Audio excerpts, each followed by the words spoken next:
ನಮಸ್ಕಾರ ಸ್ನೇಹಿತರೆ, ಗಣಿ ಎಜು ಎಕ್ಸ್ಪ್ಲೋರ್ ಯೂಟ್ಯೂಬ್ ಚಾನಲ್ಗೆ ಸ್ವಾಗತ ಸುಸ್ವಾಗತ. ಓಕೆ, KCET ಅಪ್ಡೇಟು ಇವತ್ತೇನೆಲ್ಲ ನಡೀತದೆ. ಇವಾಗ ನಿನ್ನೆ ಮೊನ್ನೆ 2 ದಿನಗಳ ಕಾಲ ಏನೂ ಅಪ್ಡೇಟ್ ಇಲ್ಲ KEದಲ್ಲಿ.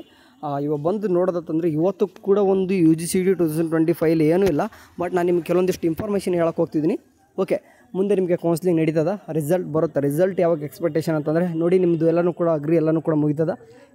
ಈ ಮೇ 15ರಿಂದ ಹಿಡಿದು 25 ಒಳಗಡೆ ನಿಮ್ಮೊಂದು ರಿಸಲ್ಟ್ ಬರ್ತದೆ. ಖಂಡಿತವಾಗ್ಲಿ ಈ ಒಂದು ಡೇಟ್ ಒಳಗಡೆ ಬರೆದಿಟ್ಕೋರಿ, ರಿಸಲ್ಟ್ ಬರ್ತದೆ. ಸುಮ್ಮನೆ ಪದೇ ದಿನ ಚೆಕ್ ಮಾಡ್ಕೊಂಡು ಕೊಡ್ಬೇಡ್ರಿ, ರಿಸಲ್ಟ್ ಈ ಒಂದು ಡೇಟ್ ಒಳಗಡೆ ಬರ್ತದೆ. ಹೇಳ್ತಾರೆ ಓಕೆ, KEದವರು ಕೂಡ ನಿಮಗೆ ರಿಸಲ್ಟ್ ಬರೋದು ಹೇಳ್ತಾರೆ, ಡೇಟ್ ಕೂಡ ಹೇಳ್ತಾರೆ, ನಾವು ಅಂತ ತಿಳಿಸ್ತೀವಿ. ಅಲ್ಲಿವರೆಗೂ ಕೂಡ ಸುಮ್ಮನೆ ಫೇಕ್ ವೀಡಿಯೋಸ್ ನೋಡ್ಕೊಂಡು ಕೂರಬೇಡಿ. ಓಕೆ, ಇವಾಗ ಏನಪ್ಪ ಅಂತಂದರೆ ವಿಚಾರ, ನೀಟ್ ಎಕ್ಸಾಮ್ ಕೂಡ ಮುಗೀತು. ಓಕೆ, ನಿಮಗೆ ಸಂಡೇ ಬರೆದ್ರು.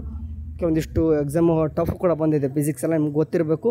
ಅದರ ತಕ್ಕನಾಗಿ ಏನಪ್ಪ ಆಗುತ್ತೆ ಅಂತಂದರೆ ಎಲ್ಲರೂ ಕೂಡ ಅಬ್ಸಲ್ಯೂಟ್ಲಿ ಏನಪ್ಪ ಅಂದರೆ ಚೆನ್ನಾಗಿ ಬರೆದವ್ರು ಅಂದರೂ ಮಾರ್ಕ್ಸ್ ಚೆನ್ನಾಗಾಗುತ್ತೆ. ಸೊ ಇವಾಗ ಏನಂತಂದರೆ ಕಾಂಪಿಟೇಷನ್ ಸ್ವಲ್ಪ ಕಡಿಮೆ ಆಗುತ್ತೆ ಅಂತ ಹೇಳ್ಬೋದು. ಎಲ್ಲಿ? ನೀಟಲ್ಲಿ. ಅವಾಗ KCETಲಿ ಜಾಸ್ತಿ ಜನ ವಾಲ್ತಾರೆ.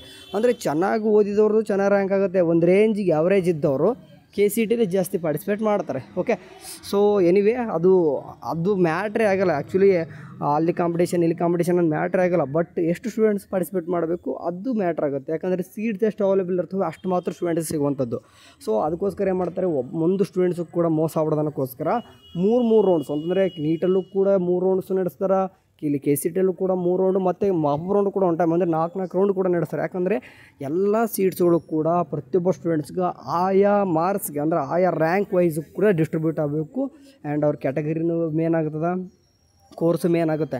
ಸೊ ಹಂಗಾಗಿ ಈ ಸರ್ತಿ ಕೂಡ KCET ನೀಟು ಕಂಬೈಂಡಾಗಿ ನಡೆಯೋ ಕಾರಣ ನಿಮಗೆ ನೀಟಲ್ಲಿ ಕಾಂಪಿಟೇಷನ್ ಸ್ವಲ್ಪ ಅಲ್ಲಿ ಚೆನ್ನಾಗಿ ಬರೆದವ್ರಿಗೆ ಅಷ್ಟೇ ಕಾಂಪಿಟೇಷನ್. ಇವತ್ತು ಯಾರಿಗೆ ಟಫೆಸ್ಟ್ ಆಗಿದೆಯೋ ಅನ್ಕೊತಿರ್ತಾರೋ ನೀಟ್ ಆಸೆ ಸ್ವಲ್ಪ ಕಡಿಮೆನೇ ಇಟ್ಕೋರಿ, ಎಕ್ಸ್ಪೆಕ್ಟೇಷನ್ ಜಾಸ್ತಿ ಇಟ್ಕೊಬೇಡ್ರಿ. ಯಾಕಂತಂದರೆ ಇಲ್ಲ ನೀವು ಲಾಂಗ್ ಟರ್ಮ್ ಮಾಡ್ಕೊತೀನಿ ಅನ್ನೋದಂತಂದರೆ ಮತ್ತು ಇಷ್ಟೊಂದು ನೀವು ಅವಶ್ಯಕತೆಯೇ ಇಲ್ಲ. ಇವಾಗೆಲ್ಲನೂ ಕೂಡ ಈ ಪಾರ್ಟಿಸಿಪೇಟ್ ಮಾಡೋ ಅವಶ್ಯಕತೆಯೇ ಇರಲ್ಲ. ಮೈಂಡ್ ಈಗೇನೋ ಒಂದು ರಿಸಲ್ಟ್ ನೋಡೋಣ, ಇಷ್ಟು ಬರೆದಿದ್ದಕ್ಕೆ ಒಂದು ರಿಸಲ್ಟ್ ನೋಡ್ತೀನಿ ಅನ್ನೋದಂತಂದರೆ ನೋಡಿ. ಬಟ್ ಅದರ ಮೇಲೇ ಡಿಪೆಂಡ್ ಆಯ್ತು ಅಂತಂತಂದರೆ ಈ ವರ್ಷ ಸ್ವಲ್ಪ ಕಷ್ಟನೇ ಇದೆ. ಬಟ್ ಏನೇ ಆಗಲಿ ಒಂದು ಟ್ರೈ ಮಾಡೋಣ ಅಂತಂದು ಏನಾದರೂ ಪಾರ್ಟಿಸಿಪೇಟ್ ಮಾಡ್ತೀನಿ ಅಂತಂದರೆ ಆ್ಯಕ್ಯುರೇಟಾಗಿ ಆಪ್ಷನ್ ಎಂಟ್ರಿ ಮಾಡಿರಿ, ಎಲ್ಲನೂ ಕೂಡ ನೀವು ಮುಂದೆ ಹೇಳ್ತೀವಿ. ಸೊ ಹಂಗಾಗಿ ರಿಸಲ್ಟ್ ಬಗ್ಗೆ ತಲೆ ಕೆಡಿಸ್ಕೊಬಿಟ್ರೆ ಟೈಮ್ ಇನ್ನೂ ಕೂಡ 15ರಿಂದ 25 ಒಳಗೆ ಬರ್ತದೆ. ಇವಾಗ ಮೇನಾಗಿ ಬಂದುಬಿಟ್ಟು ನಿಮಗೆ ಫೋಕಸ್ KCET ಹುಡುಗರು. ಯಾಕಂದರೆ ಮೇನಾಗಿ ನಮ್ಮ ಕರ್ನಾಟಕದಲ್ಲಿ ಹುಡುಗರು ಇರುವಂಥ ಸ್ಟೂಡೆಂಟ್ಸು KCET.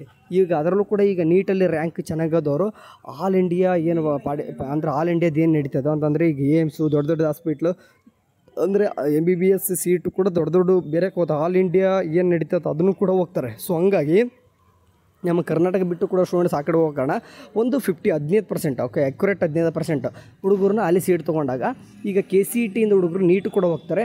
ಅವಾಗ KCETಲಿ ಪಾರ್ಟಿಸಿಪೇಟ್ ಮಾಡೋರು ಕಡಿಮೆ ಆಗುತ್ತೆ. ಸೊ ನಿಮ್ಗೆ ಇವಾಗಲೇ ಒಂದು ಇನ್ಫಾರ್ಮೇಷನ್ ಕೊಡೋಕ್ಕೆ ಏನು ಹೋಗ್ತೀನಿ ಅಂತಂದರೆ, ಫಸ್ಟ್ ರೌಂಡ್ ಆದ ತಕ್ಷಣ ಯಾರಿಗೆಲ್ಲ ಸೀಟ್ ಸಿಗೋಲ್ಲ ವರಿಬೇಡ. ಯಾಕಂದರೆ ಫಸ್ಟ್ ರೌಂಡಲ್ಲಿ ಸೀಟ್ ಸಿಕ್ಕಿಲ್ಲ ಅಂತಂದರೆ ಎಷ್ಟೋ ಹುಡುಗರಿಗೆ ನೀಟು ಹೋಗಿರ್ತಾರೆ, ಅವಾಗ ನೀಟು KCET ಎರಡೂ ಕೂಡ ಸೀಟ್ ಸಿಕ್ಕಿರುತ್ತೆ ಕೆಲವೊಬ್ಬರಿಗೆ. ಹಂಗಾಗಿ KCET ಬಿಡ್ತಾರೆ, ನೀಟಲ್ಲಿ ಸೀಟ್ ಸಿಕ್ಕಿರುತ್ತೆ, ಸೀಟ್ ತೊಗೊತಾರೆ. ಅವಾಗ KCET ಸೀಟ್ ಖಾಲಿಯಾಗಿರೋದು ಸೆಕೆಂಡ್ ರೌಂಡ್ಗೆ ನಿಮ್ಗೆ ಹೆಲ್ಪ್ ಆಗುತ್ತೆ. ಸೊ ಹಂಗಾಗಿ ಮುಂದೆ ಎಲ್ಲನೂ ಕೂಡ ಬರ್ತಾ ಹೇಳ್ತೀನಿ. ಇವಾಗ ನಿಮಗೆ ಟೆನ್ಷನ್ ಆಗುತ್ತೆ, ಎಲ್ಲನೂ ಕೂಡ ಹೇಳಿದ್ರೆ ಗೊತ್ತೂ ಆಗಲ್ಲ. ಓಕೆ, ಡೇ ಬೈ ಡೇ ನಮ್ಮ ಚಾನಲ್ ನೋಡ್ತಾರೆ, ಅಪ್ಡೇಟ್ ಒಂದೇ ಒಂದು ಅಪ್ಡೇಟ್ ಬಂದರೂ ಕೂಡ ನಿಮಗೆ ತಿಳಿಸ್ತಾ ಇರ್ತೀನಿ. ಓಕೆ, ಸೊ ಮೇನಾಗಿ ನೀವು ನಮ್ಮ ಒಂದು ವಾಟ್ಸಪ್ ಗ್ರೂಪ್ಗೆ ಜಾಯ್ನ್ ಆಗಿರಿ. ಸದ್ಯಕ್ಕಿರುವಂಥ ಅಪ್ಡೇಟ್ಸು ಅಗ್ರಿ ಪ್ರಾಕ್ಟಿಕಲ್ದು ಎಲ್ಲನೂ ಕೂಡ ಜೋರಾಗಿ ನಡೀತದೆ, ನಡೀಲಿ, ಅದೆಲ್ಲನೂ ಕೂಡ ಮುಗಿಲಿ, ರಿಸಲ್ಟ್ ಬರಲಿ. ಆವಾಗಿಂದ ನಿಮ್ಮ ಚಾನಲ್ ನಾವು ನಿಮಗೆ ಲೈವ್ ಡೆಮೋ ಆಯಿತು, ಲೈವ್ ಬಂದು ನಿಮ್ಮ ಜೊತೆ ಮಾತಾಡ್ತೀನಿ, ವರಿಬೇಡ. ನಿಮ್ಮ ಜೊತೆ ಕೂಡ ಆ್ಯಕ್ಟಿವ್ ಇರ್ತೀನಿ, ಗ್ರೂಪಲ್ಲಿ ಜಾಯ್ನ್ ಆಗಿರಿ. ಓಕೆ, ಬಾಯ್.